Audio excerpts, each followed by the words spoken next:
The Detroit Tigers sweep the New York Mets. All today on Locked On Tigers. You are Locked On Tigers, your daily Detroit Tigers podcast. Part of the Locked On Podcast Network, your team every day.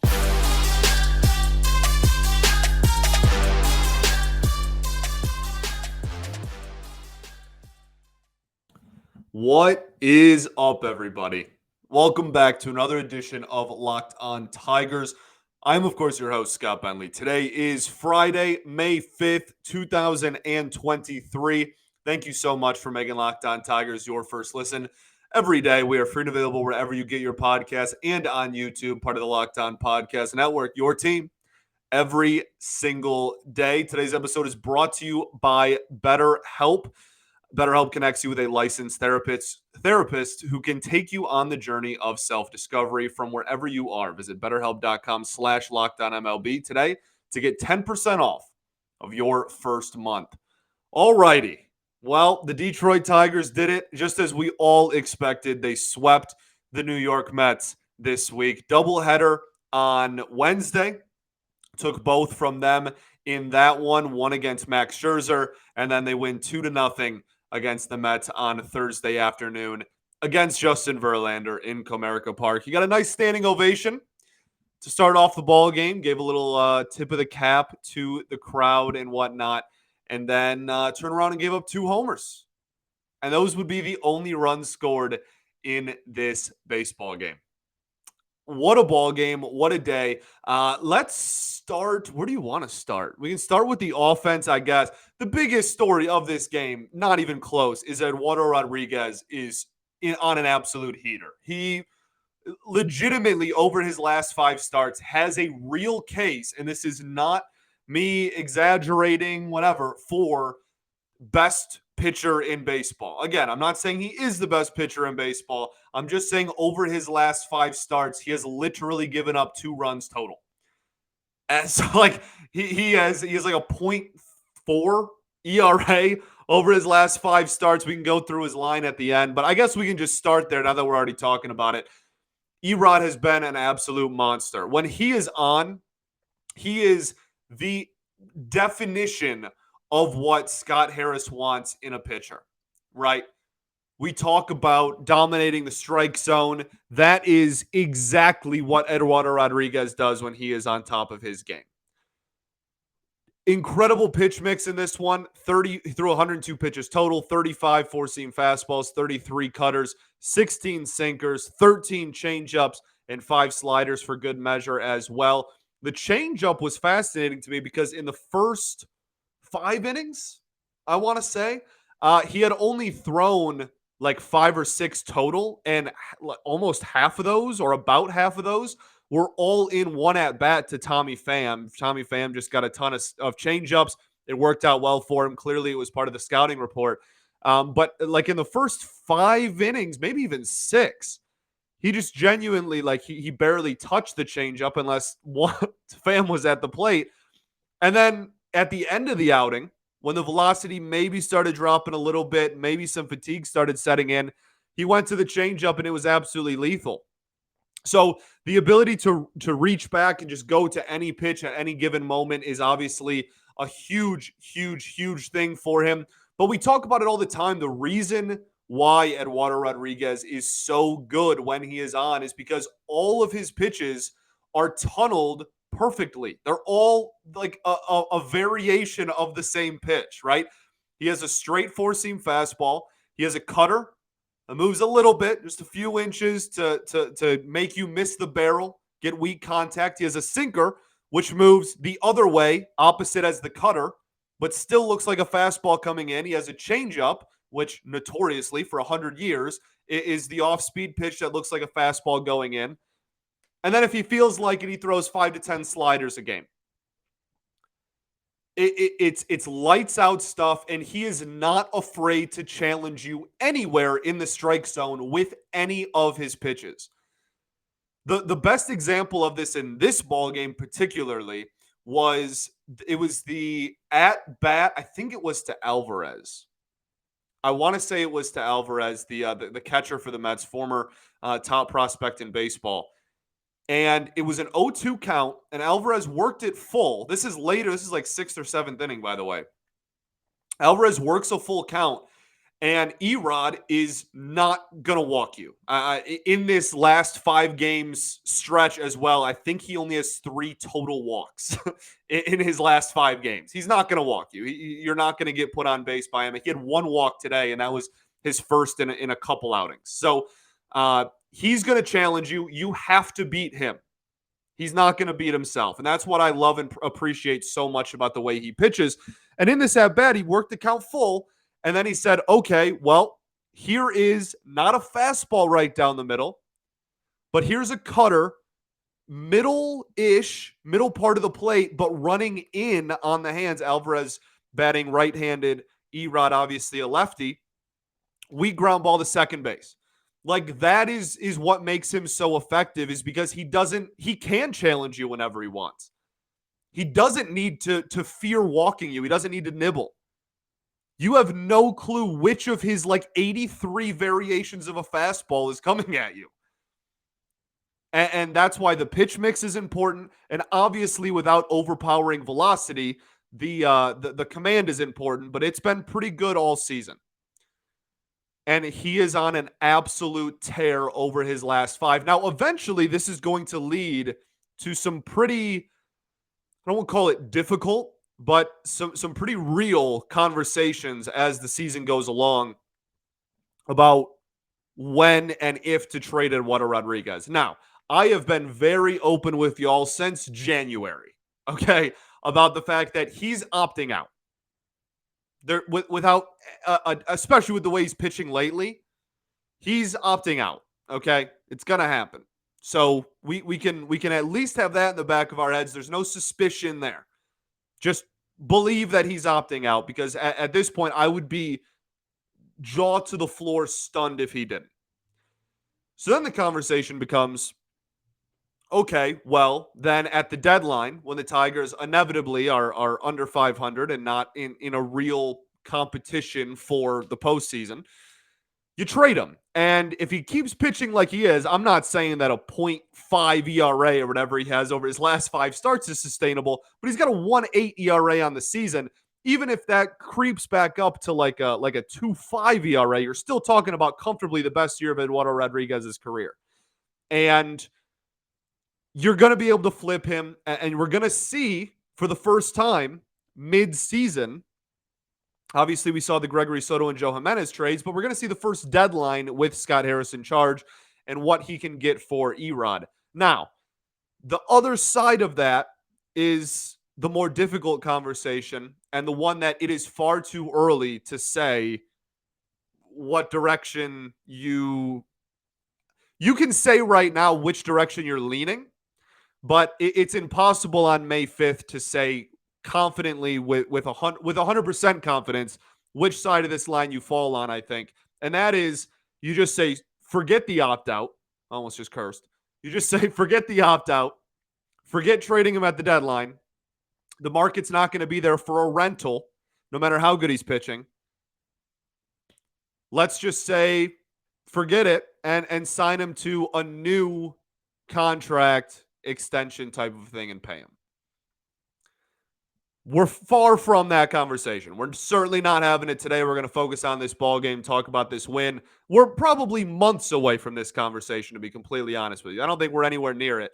But that's we can kind of plant that seed now and come back to it later. Put a pin in it and come back to it later. But the fact of the matter is, with his current contract, we'll put it that way, there's no way he's on this team on August 1st. And with the way he's pitching, hopefully you can get a nice return for him. But this was a masterclass performance. Dotting all over. And the thing that makes it, well, let's get to an ad break, and then I'll talk about what part of his, not repertoire, but part of his demeanor on the mound I appreciate the most, okay? We'll get into that right after I tell y'all about our friends over at Rocket Money. Try it Try it free for 30 days. There's a tongue twister for you. We've heard it a million times. It's just enough time to buy it and then completely forget about it. In fact, over 80% of people have subscriptions they have forgotten about. You could be wasting money and not even realizing it. Rocket Money helps you find those forgotten subscriptions so you can stop paying for the old ones you don't use. It's clutch, the definition of clutch. Rocket Money is a personal finance app that finds and cancels your unwanted subscriptions, monitors your spending, and helps you lower your bills all in one place. Stop throwing money away, cancel unwanted subscriptions, and manage your expenses the easy way by going to rocketmoney.com/LockedOnMLB. That's rocketmoney.com/LockedOnMLB. All right, everybody. Welcome back here. Segment 2 of Locked On Tigers. Thank you for making us your first listen every single day. I appreciate y'all. Especially appreciate the everydayers that do truly tune in every single day. We'll be back on Monday recapping a series against the St. Louis Cardinals, who hopefully I have time at the end of this episode to talk about for a little bit because they have been brutal this season and are coming off of a sweep to the Los Angeles Angels of Anaheim. I'm going to keep throwing that in there, whether it's true or not, because I love it. So we'll talk about that hopefully if we have time at the end, but that'll be Monday's show as well. What a great ball game. What a fantastic, fantastic ball game. Tigers play a night game tonight at on Friday. If you're listening to this on Friday, and then 2 day games on Saturday and Sunday. And you can catch every pitch of the Tigers' hometown broadcast with SiriusXM on the SiriusXM app. Just search Tigers Locked On. Also going to be a part of SiriusXM, which is super cool. Partnership done there. Okay. Eduardo Rodriguez. Last thing on him. Okay. Last thing, and then we'll get into the Alex Lange, who's just unbelievable. And then the offense. We got so much to cover still. The thing that I think I may love most about Erod, I feel like I just said that 5 minutes ago when I was talking about how he's not going to draw walks and he's going to force you to beat him. I do love that. But he is not afraid to go inside to righties, even with stuff that tops out at like 92, 93 miles an hour. And it's so impressive. Just no fear of throwing any of his pitches anywhere in the strike zone. The utmost confidence that his cutter is going to, okay, I was just about to say something crazy that I know I would have gotten a lot of heat for.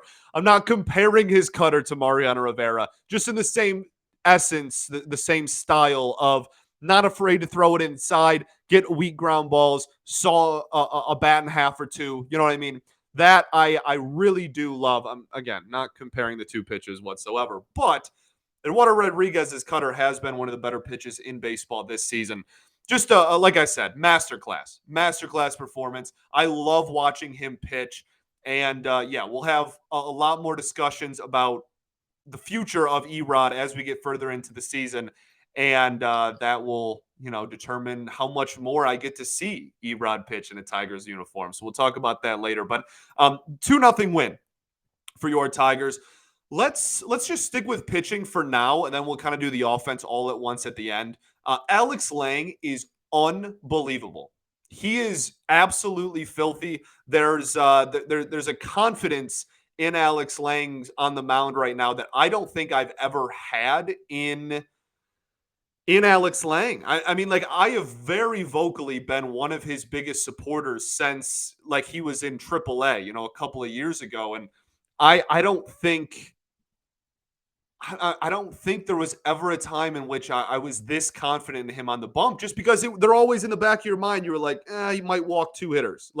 That was always kind of creeping up back there. And while the command this season has not been Greg Maddux, he doesn't need it to be. Right? He literally doesn't need it to be. And the reason why he doesn't need it to be is because he has objectively 2, arguably 3 of the nastiest pitches in the entire sport. His curveball was one of the most whiffed on curveballs in all of baseball. I think percentage-wise it was the most whiffed on curveball in baseball. I'm trying to think back to the Alex Lange player preview we did in spring training, and I definitely said it on there. But like one of the best curveballs in baseball when it comes to whiff rate. And then his changeup last season was one of the most whiffed on changeups in baseball. Like it's like Devin Williams, and then I think there was maybe one other player, and then like Alex Lange. And the sinker is 98 miles an hour with like 82 feet of movement. I don't know why I love the number 82 today. I made that joke earlier. But like and in this outing, he threw 13 pitches, 4 curveballs, only 1 changeup, went sinker heavy with 8 sinkers thrown, got 2 called strikes, 1 swinging miss strike on the sinker, 3 whiffs total on 13 pitches, 4 swings, 3 whiffs. He's unhittable. He is literally unhittable. Man, what a fantastic day of baseball. And again, you're just reiterating the point that the back of your bullpen, there's going to be a lot of questions about this pen throughout the season. I've reiterated that a million times. The like 5th through 8th inning on any given night there's gonna be questions about who to go to. There's gonna be people that complain about what Hinch does, whatever. But right now, as it stands, we all holding hands, eyes closed in unison, agree that if you're giving the ball to Foley or Lange in the 9th, we feel pretty darn good about our chances of winning a baseball game if they have the lead. Jason Foley's an automatic ground out, and Alex Lange is a walking whiff. Walking whiff is a bar. That is alliteration. WW. Wow. That was an absolute banger. Shout out me. But like for real, that is the confidence that both of these dudes have like sub 1.4 ERAs. And we're in May. Fantastic stuff. Absolutely brilliant. I think that's it for the pitching side of things. Let's talk offense and then we'll talk Cardinals. Okay. Offensively, this ball game was very far from a masterclass offensively, right? You scored 2 runs. The only 2 runs either team scored in this ball game were in the bottom of the 1st inning, back-to-back solo homers off of Justin Verlander in his first inning as a New York Met in Comerica Park after getting a standing ovation. Love JV forever. He's going to have 35 is going to be on that brick wall in center field very immediately, probably after he retires. And there's even a conversation about a statue out there as well for him. Undoubtedly one of the greatest players in the history of the Detroit Tigers, will always have a place in everybody's heart here. That being said, today he was wearing Mets threads, and it was really nice to hand him a loss in Comerica. I think someone said this was his 100th game in Comerica Park. That feels like it might not be true. Regardless, beautiful. Absolutely beautiful that the Tigers were able to win this ball game. So let's talk about the solo homers, and then we'll talk about the rest of the game and why there was no runs scored after that. Okay, because that shouldn't be overlooked.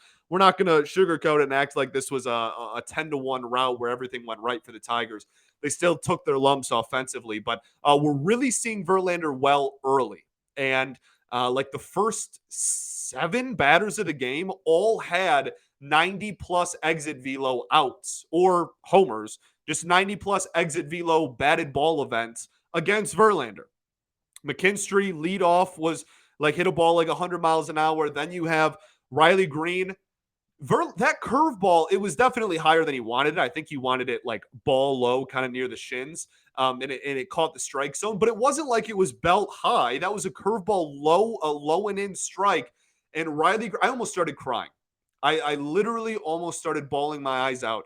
A home run to the pull side, and it was absolutely smoked. It was a rocket.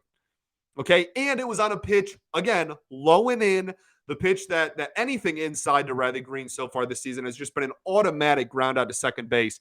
And not today. Not today. It's just nice to win one, you know? Not today. Absolutely smoked a baseball. Deposited it into right field. And then, a pitch later? Was it a first pitch? I'm trying to remember. But Verlander just tried to sneak a fastball by Javi on the outside part of the plate. Javi Baez took it the opposite way. 2 home runs in 2 days. He has been on fire since getting benched. Okay, he went through one series. I think it was the Baltimore series when really everyone sucked.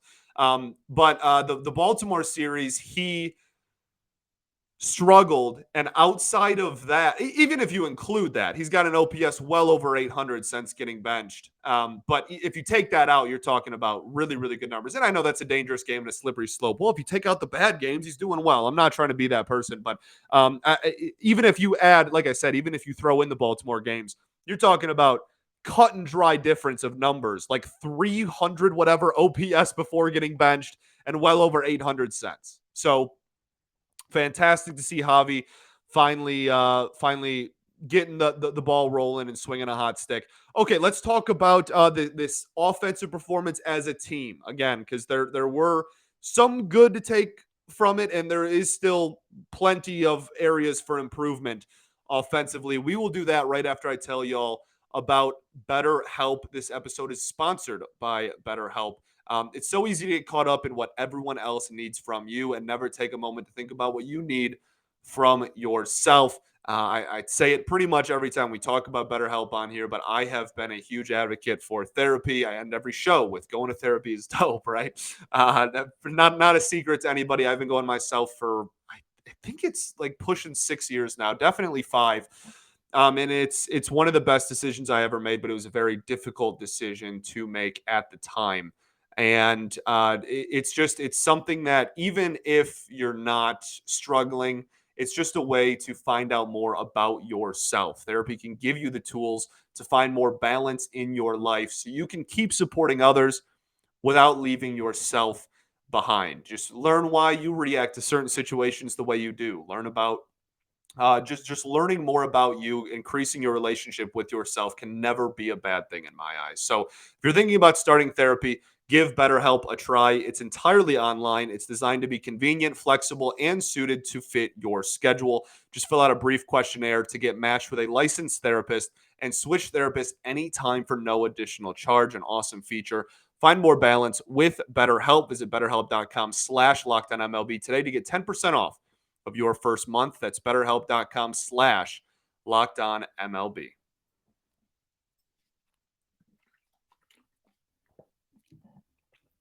All right, everybody, welcome back. Third and final segment here, Locked On Tigers. I appreciate y'all. Winning's fun, ain't it? Ain't winning fun? Golly. Okay, so 2-0 victory for the Detroit Tigers over the New York Mets on Thursday afternoon. So a lot of hard hit balls early. Like I said, that's what I was going. Oh, also Javi really quickly did get hit in the hand again.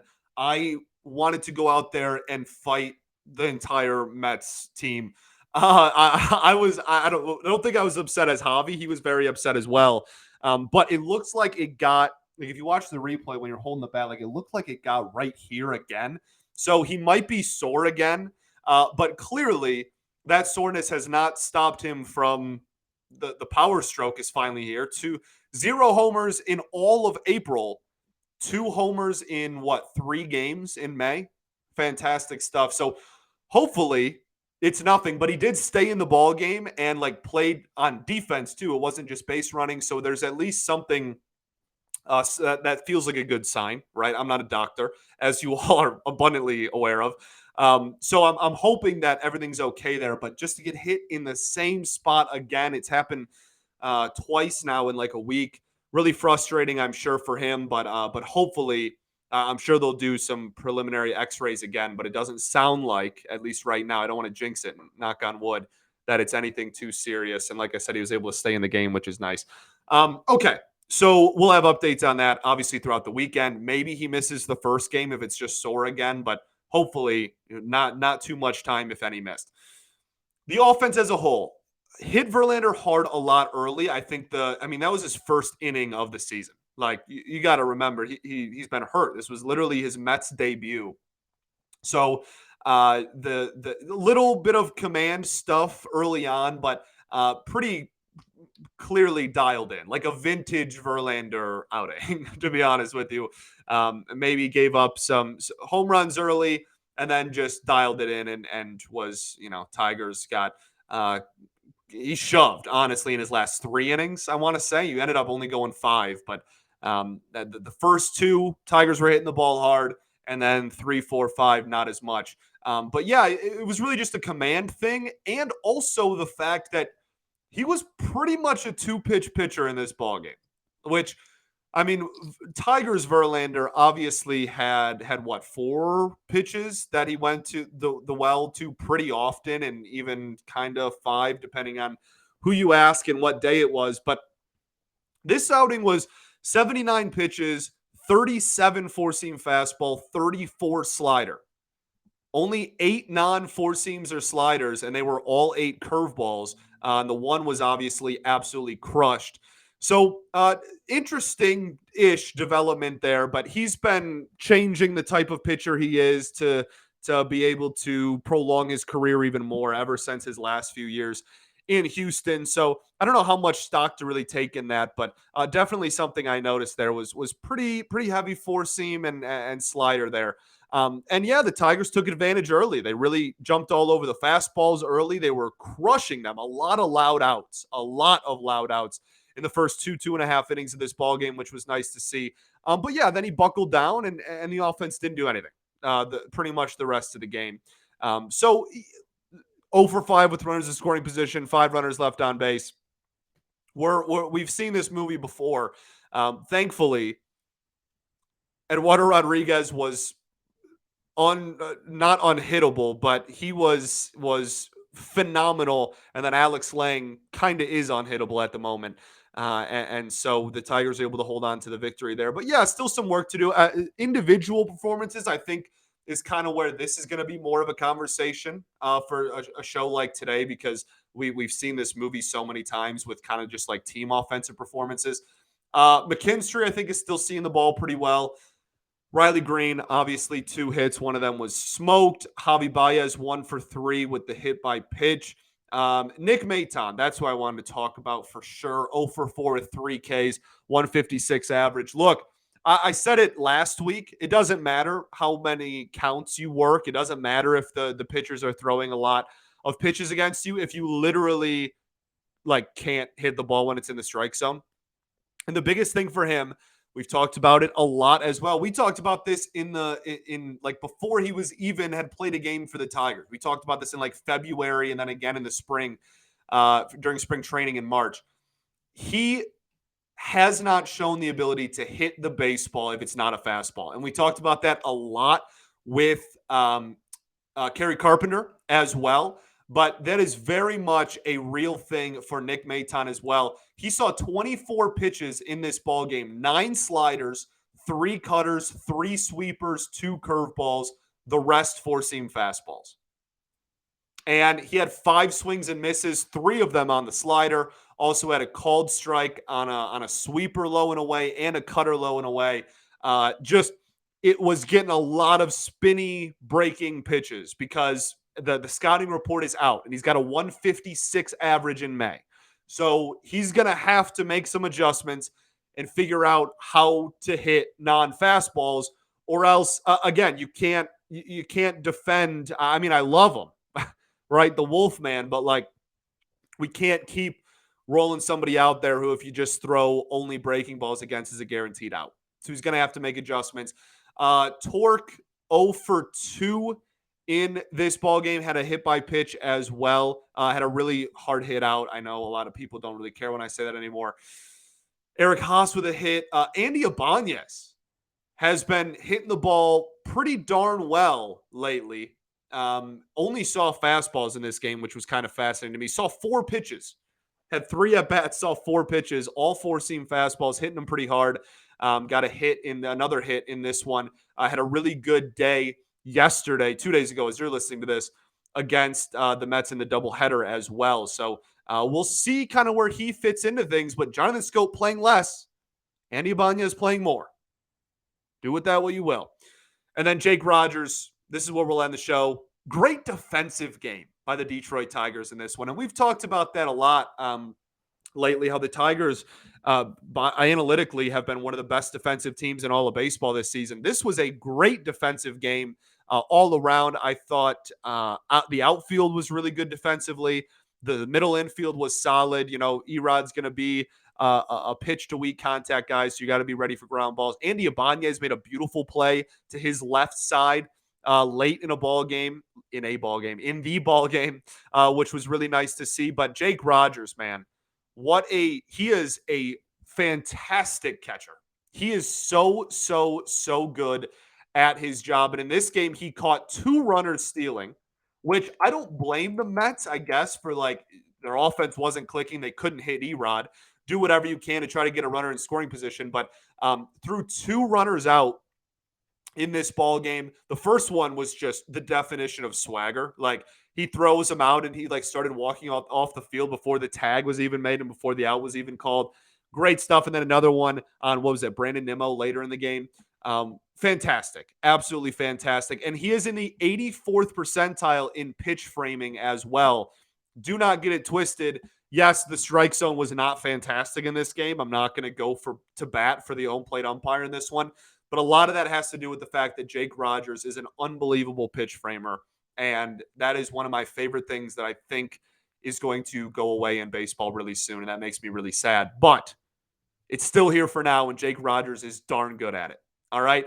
Don't really have too much time to talk about the Cardinals, but all you really need to know about them is that they are 10-22. Just got swept by the Los Angeles Angels. 10-22, by the way, is the worst record in the National League and the third worst record in all of baseball. The only teams with a worse record at the time of this recording than the Cardinals is the Kansas City Royals and the Oakland Athletics. I don't want to get too ahead of myself because they're 1-9 and on a 6-game losing streak. I don't want to get crazy with it. I'm certainly not going to call the series winnable. We know that that's a cursed phrase on this show. But they are really, really struggling lately. And it's this weird combination of the offense goes away when the pitching shows up, and the pitching goes away when the offense shows up. And they just can't get everything to click. Arenado's had a weird year. There's a lot of suspicion that like he's maybe playing through an injury or something. If you look at him swing the bat, just doesn't look like normal Nolan Arenado. It's been a really, really weird year for the Cardinals. And that pitching staff, while not everyone on there has like a 7 ERA, could certainly be a lot better. A lot of question marks in their bullpen, a lot of holes in the lineup right now. But if they went out there and looked like the normal Cardinals, it wouldn't shock me. This is still a really solid roster that won the division last year, has 2 of the best players in the entire game of baseball on it. What was it, first and third for NL MVP last year in Goldschmidt and Arenado? And yeah, I think you're getting Jordan Montgomery game 1. He's had an okay year, 3.8-ish ERA. Really kind of like Jordan Montgomery. He was really good after they acquired him in the second half of last season, and that seems to have carried over at least somewhat this year. So it's still the Cardinals. Like they still have their magic Cardinals things they do, and they're still going to be. I'm not saying that this is like we're not facing the A's right now, even though the record isn't too much different. Weirdly enough. Okay, so let's go win some ball games, though. 2 day games, Saturday and Sunday, both day games, and then a nightcap on Friday. All right? Thank you for making Locked On Tigers your first listen every single day. Shout out to the everydayers that do tune in every day. We will be back on Monday, hopefully recapping a successful series against the St. Louis Cardinals. There is few things I love more on this planet than beating the St. Louis Cardinals. Very few. And the more you know me, the more you realize how true that is. Very, very, very few things. It's gonna be a fun weekend. All right. Peace and love. Going to therapy's dope. I'll catch you on Monday, baby. Go Tigers.